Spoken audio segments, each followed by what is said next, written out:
dishopeful, meant desensitized, unhopeful, flashback, hopeless, how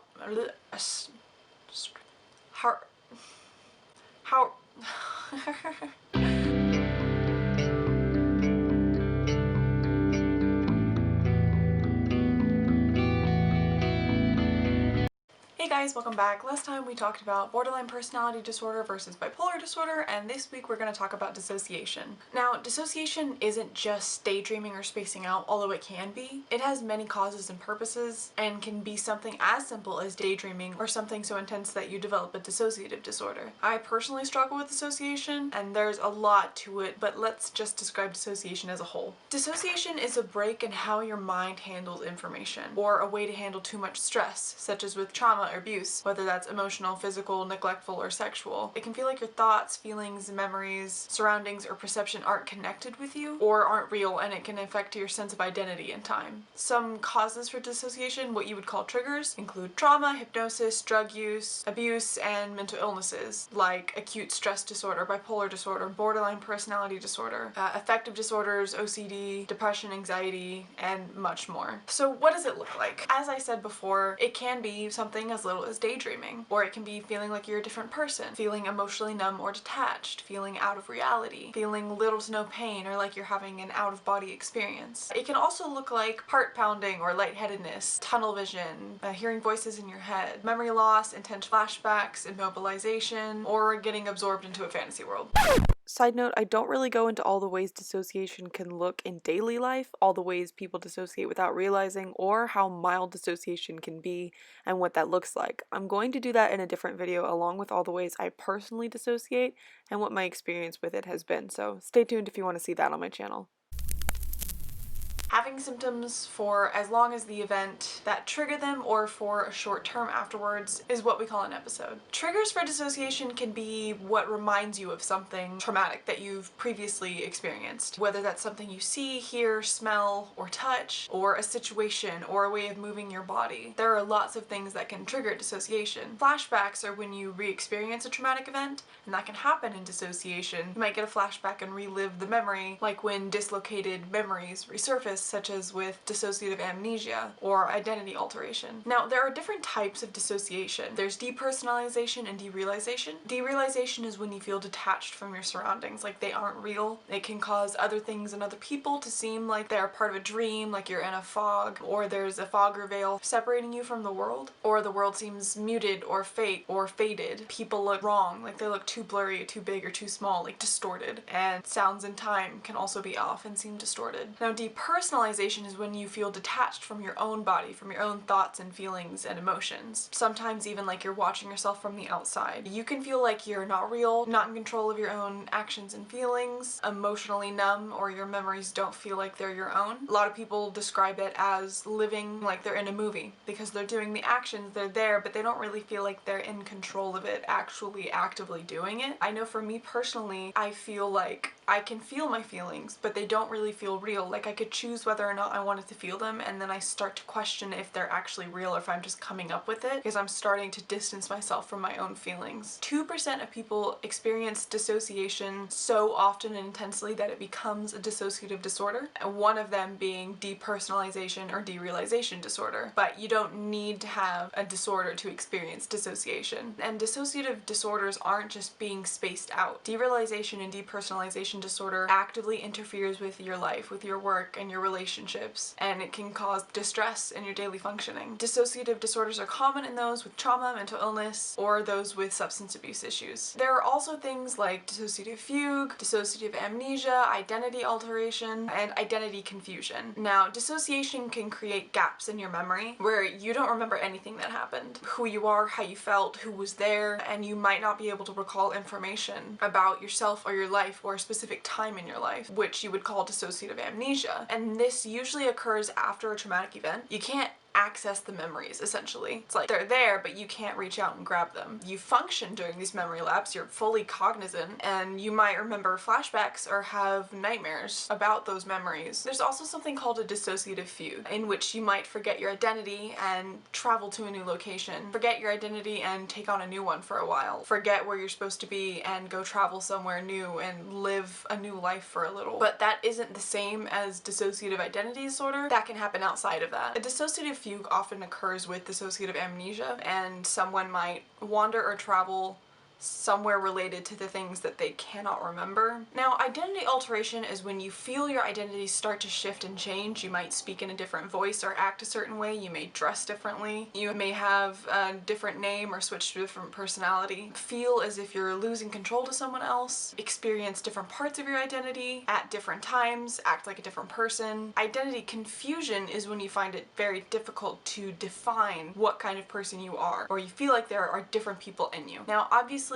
those things can happen outside of a dissociative disorder, and having a difficulty defining yourself could be a completely different mental illness. It's not necessarily just dissociation, but it can happen in dissociation. Some of that is kind of redundant, but you get the point. Now, obviously, part of this has to do with dissociative identity disorder, which used to be called multiple personality disorder. If you experience this, that doesn't mean you have a disorder. It can be something you experience outside of that. And I also would like to say that identity confusion, I mean, we all have trouble defining ourselves sometimes. It gets easier as we get older and we often change, so don't think that if you have trouble identifying yourself or defining who you are, that you have a dissociative disorder, because that's really not necessarily the case. Some examples of dissociation, I know some people, they have to touch people because they're not sure if they're real, or thinking that if you burned yourself or accidentally cut yourself or something like that, that it wouldn't hurt because you're so numbed out and dissociated from yourself that you wouldn't feel it. Dissociation can come in a lot of forms. It can have to do with your memory, it can have to do with your identity, and it can have to do with whether you feel connected to yourself or the world around you. This can look like losing track of time, or knowing you went somewhere but not remembering what you did while you were there. It can be thinking that you could feel your emotions or you could not. It could go either way because they could be real, but you could probably detach from them, which is something that I do. It also just sort of feels like there's a fog in your head and you're not really here. If you dissociate once or twice in your life, it's not a big deal. Most people do. It's very common. In fact, it's normal to dissociate a few times in your life, especially related to trauma, which everyone has a little bit of trauma. Some people learn to dissociate as a coping mechanism, and that becomes their only coping mechanism, and it's the only way they know how to deal with things, which isn't really healthy. Whether they realize that or not, they may not realize that that's what they're doing.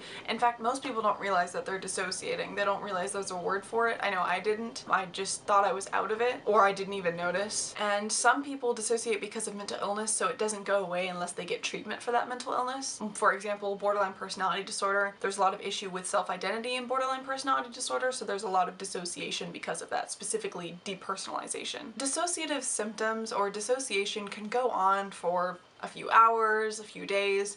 For some people, a lot longer. It really just depends on the situation and the person. And if you dissociate for a really long time, especially starting from a younger age, it can become a dissociative disorder. Now, dissociative disorders are more intense than just dissociation. It can have rapid mood swings, memory problems, altered identities, depression, anxiety, panic attacks, suicidal thoughts, self-harm, substance abuse, or commonly failed treatments for mood disorders. Again, there's a lot of overlap between mental illnesses, so sometimes it can be tricky to diagnose correctly. So let's talk treatment for dissociation. If you're concerned about having issues with dissociation, you can go see a psychiatrist or therapist. If they think it may be a dissociative disorder, they will refer you to a psychotherapist, and then you'll get a full assessment on your family history, your emotional state, any trauma that you have, and you'll be assessed by usually like a psychiatrist and someone who specializes in dissociative disorders. Just because you have an issue dissociating too much, again, doesn't mean you have a dissociative disorder, but you can. It is possible. And if you get a diagnosis, you'll in general discuss issues of dissociation, and there's about 3 ways to go about treatment, which is EMDR therapy, talk therapy, and medication. Now with medication, there's not a cure or specific medication to treat dissociation, but because dissociation can be caused by other mental illnesses, but you might be given medication to help with other disorders like anxiety, depression, or other mental illnesses. Usually they'll give you an antipsychotic, a mood stabilizer, or an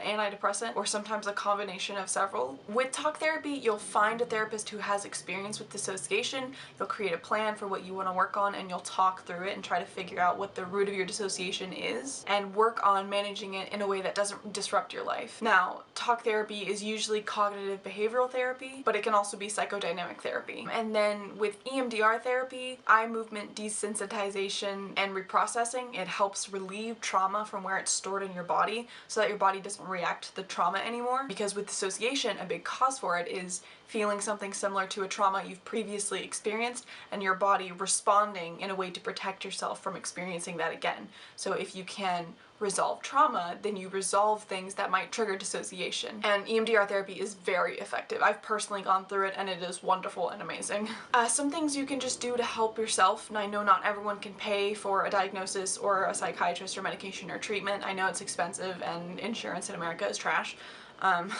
So ways you can do self-care with dissociation is to keep a daily journal, note what you did, go back and read it, read how you felt to try and connect to where you were and stay present in the moment. Try to visualize a safe place when you're feeling uncomfortable or when you feel yourself dissociating, so you have a safe place to retreat to in your mind or physically so that your body knows you're okay enough to be present in the moment. You could try grounding techniques like breathing slowly or counting things that you can sense, like what you can see, hear, smell, taste, and touch. You can wrap yourself in a really comfy blanket to make yourself feel safe. Like touching a blanket or engaging in any sound or texture, like music can help you ground yourself. You can also leave yourself notes to remind yourself of things and be in contact with the people around you to stay present in the moment, stay talking to them and connect to them so that they can encourage you. And you could also try reaching out to a support group with people who struggle with dissociation, because I know that can be really encouraging and you can learn a lot from that. It's also important to take care of yourself nutritionally, hydration-wise, sleep-wise, emotionally, physically, socially, and have hobbies and do things that help you relax and feel happy and safe. And the biggest thing, don't take it to heart. It's not the end of the world. I know it feels like it, trust me. I know.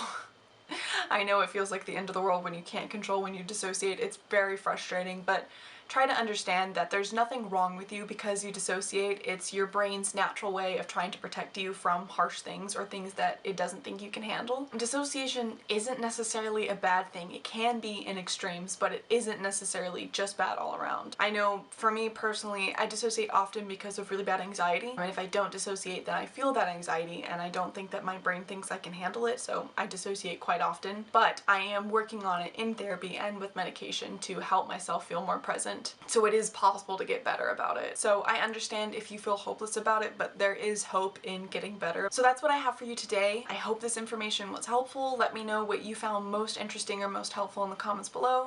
If you have any video ideas or topics you'd like me to cover, feel free to comment those or any questions you have as well. If you want more daily content, you can go check out my TikTok. And if you need to reach out, feel free to on TikTok or Instagram. My handles are in the description below. And I hope you guys have a great week.